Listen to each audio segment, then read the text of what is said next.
12वां अध्याय।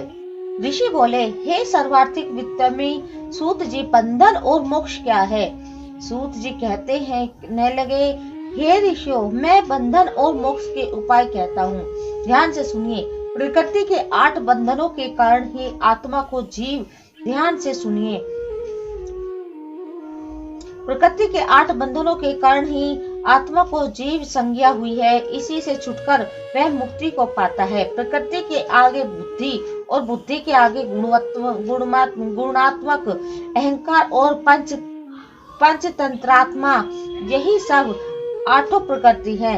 इन्हीं 8 में से यह देह है और इसमें से जो कुछ क्रिया हो रही है, इसी का नाम क्रम है।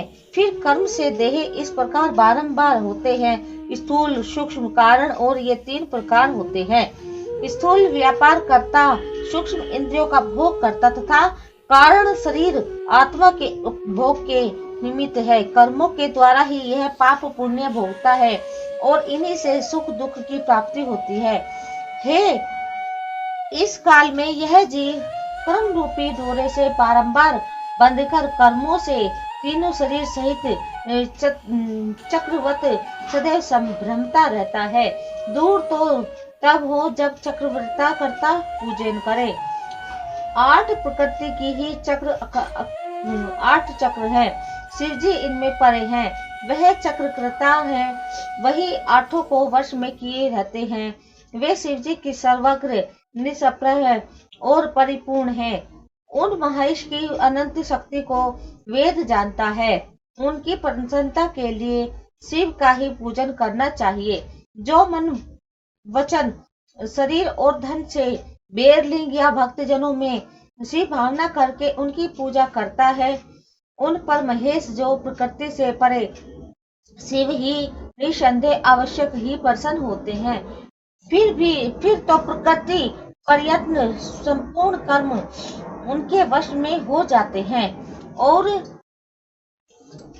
तब उस प्रकार वह मुक्त और आत्मराम हो जाता है, क्योंकि तब उसका कर्म देह भी उनके शरीर अपने वश में हो जाता है और उनका फिर शिवलोक में वास हो जाता है।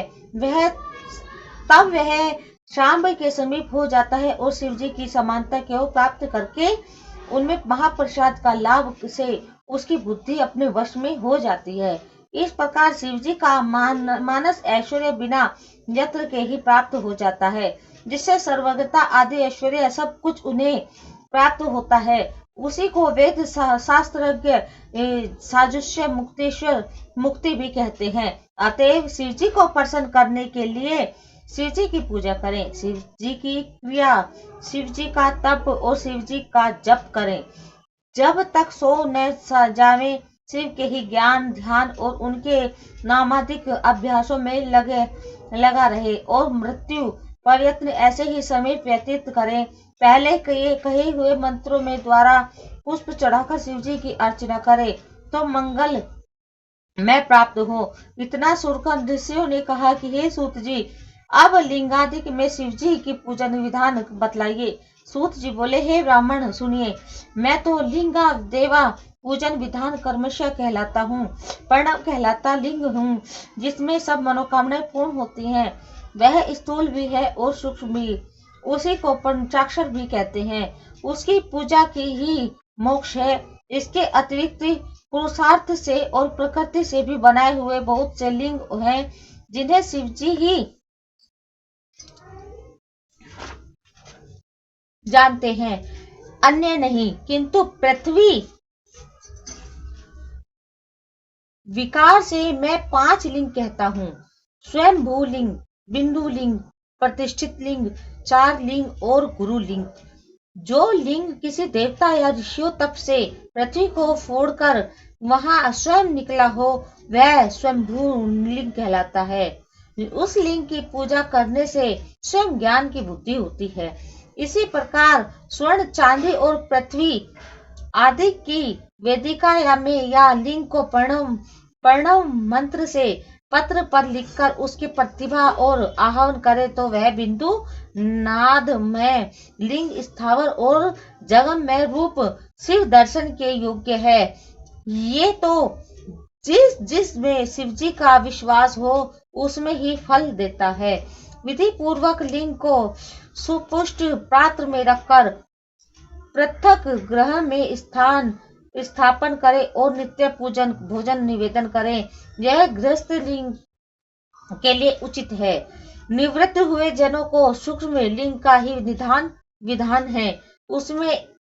उसके लिए विभूति से अर्चन कर विभूति ही निवेदन करता योग्य है, क्योंकि विभूति का एक अलग ही महत्व है। शिव का भक्त स्वरूप हो जाता है। अतः स्त्री हो या पुरुष उसमें सदैव भस्म धारण करना चाहिए। दिन हो या रात किसी भी समय भी सजल भस्म को त्रिपुंड सहित धारण कर लेता है। जो शिव जी की पूजा करता है उसे निश्चय ही शिव पूजन का पूरा फल मिलता है। शिव मंत्र द्वारा भस्म धारण करके श्रेष्ठ आश्रमी होता है। शिव प्राणायाम की शिवाश्री है। शिव जी की पत्नी को अपवित्रता और सूतक नहीं लगता, क्योंकि वह भस्म लगाए रहता है। गुरु के हाथों में उससे सीखकर नित्य भस्म धारण करना चाहिए। हे वही सच्चा गुरु है जो शिष्य के राजस तामस गुणों को नाश कर शिव जी का बोध करता है। इसी कारण ज्ञानी गुरु सर्वथा ही पूजनीय है। शिष्य पुत्र के समान है, वही सच्चा शिष्य है। जो गुरु के शासन को स्वीकार करता है, इसी से यह मंत्र पुत्र भी कहलाता है। इसके उचित ही है कि गुरु पिता को सर्वदा रूप पूजा करे। उत्पन्न करने वाला पिता पुत्र को संसार में डुबा देता है, परंतु ज्ञानदाता गुरु रूप पिता संसार को पार कर देता है, संसार से पार कर देता है। इस प्रकार दोनों का अंतर जानकर गुरु रूप पिता का पूजन करना योग्य है। तन मन और धन से गुरु सर्वथा ही पूजनीय है। गुरु पूजा के से भगवान शिव जी की पूजा हो जाती है। गुरु भी विशेष ज्ञाता होना चाहिए और बड़े यत्न से ऐसे गुरुओं को ग्रहण करे। अज्ञान वश नाश करना ही गुरु का कार्य है। यदि विशेष ज्ञाता गुरु को हो तो अज्ञान को हटा सकता है। सब कर्मों के आदि में विघ्ननाशक गणेश जी का पूजन करना चाहिए। फिर सब बाधाओं की शांति के लिए देवताओं के पूजन करें। दैहिक दैविक और भौतिक तीनों प्रकार के दोष पाप देवादि देव पूजन से शांत हो जाते हैं। आचार्य जैसा करे वैसा विष्णु आदि की पूजा करें, जिसमें जप और हवन आदि सभी विधान संपन्न होता है। दान आदि भी नित्य पालन करना पड़ता है। प्रतिमा का दान भी किया जाता है। स्वर्ण प्रतिमा का दान दक्षिणा सहित करें। संपूर्ण आयु की सिद्धि के लिए तिल्ला दान करें। व्याधि दूर करने के लिए घृत्य का पात्र दान देवें।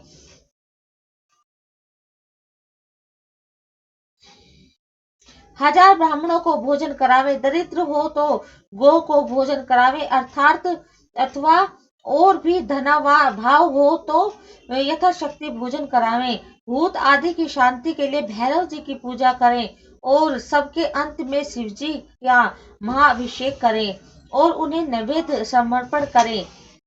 बहुत से ब्राह्मणों को भोजन करावें। यदि इस प्रकार शांति यज्ञ प्रत्येक वर्ष फाल्गुन मास में करे तो बहुत से दोषों को शांति हो जाती है। ऐसा यदि सविधि दक्षिणा रूप यथाधिक कर्म भाव से धना भाव से कारण मन में करने से असमर्थ हो तो स्नान करके कुछ दान देवें और 108 मंत्र द्वारा सूर्य को नमस्कार करें, अथवा 10,000 लक्ष अथवा करोड़ नमस्कार करें। इस प्रकार के नमस्कार रूप यज्ञ से देवता संपूर्ण देवता प्रसन्न हो जाते हैं।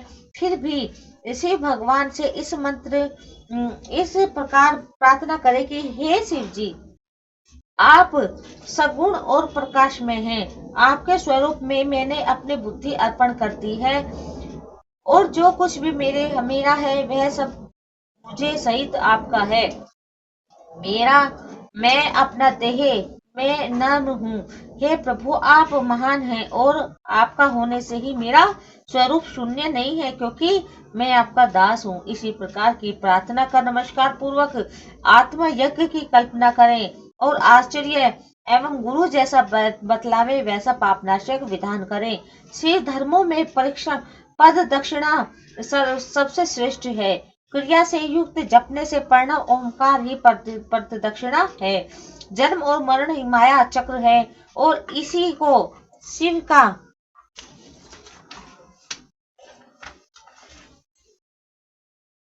बलिपीठ कहते हैं। बलिपीठ से प्रारंभ करने दक्षिण प्रदक्षिणा के माध्यम कर्म से नमस्कार द्वारा आत्मसमर्पण करें, अर्थात जन्म और मरण दोनों को ही शिव की माया में अर्पण कर देवें। शिव जी की माया में अर्पण करने से फिर आत्मा को जन्म मरण नहीं प्राप्त होता और प्राणी मुक्ति हो जाता है। जब तक शरीर क्रिया के अधीन है तभी तक बुद्धि होने से यह जीव कहा जाता है और स्थूल सूक्ष्म और कारण तीनों शरीरों को वश करने पर विद्वान द्वारा यही मुक्त कहा जाता है। शिव जी ही इस माया चक्र के प्रणेता हैं। शिव जी ही सबके परम कारण हैं। शिव जी ही माया में अर्पित द्वंद्व का शिव जी ही निवारण करते हैं। जब हम शिव द्वारा कल्पित द्वंद्व को शिव में ही अर्पण कर देते हैं तब उसके निवासकर्ता शिव जी को ही निश्चित ही उसका निवारण कर देते हैं। हे ब्राह्मणों, पद दक्षिणा और नमस्कार शिव जी को अत्यंत प्रिय है। जो परमात्मा शिव की इस प्रकार 1650 वाली पूजा पद दक्षिणा और नमस्कार करते हैं उन्हें महान फल की प्राप्ति होती है। पृथ्वी में ऐसा कोई पाताल नहीं जो प्रदक्षिणा से नाश न होता हो। इसलिए प्रदक्षिणा से ही समस्त पापों का नाश करें। जैसे भी हो शुद्ध अन्न खाकर जीव हिंसक से रहित हो एकाग्र चित्त से शिव जी की भक्ति करे और मौन रहे शिव रहस्य का मनन कर यथाशक्ति गोदान करे, परंतु शिव भक्तों में अवश्य ही शिव महात्मा को प्रकाशित करे। शिव मंत्रों से इस रहस्य को शिव ही जानते हैं, अन्य नहीं। शिव भक्ति को चाहिए कि नित्य ही शिवलिंग का आश्रय कर वास करे। हे ब्राह्मणों, जो मनुष्य इस अध्याय को पढ़ेंगे या सुनेंगे वे शिव जी की कृपा से ज्ञान को प्राप्त करेंगे। इति श्री शिव महापुराण विदेश्वर संहिता का 18वां अध्याय पूर्ण हुआ।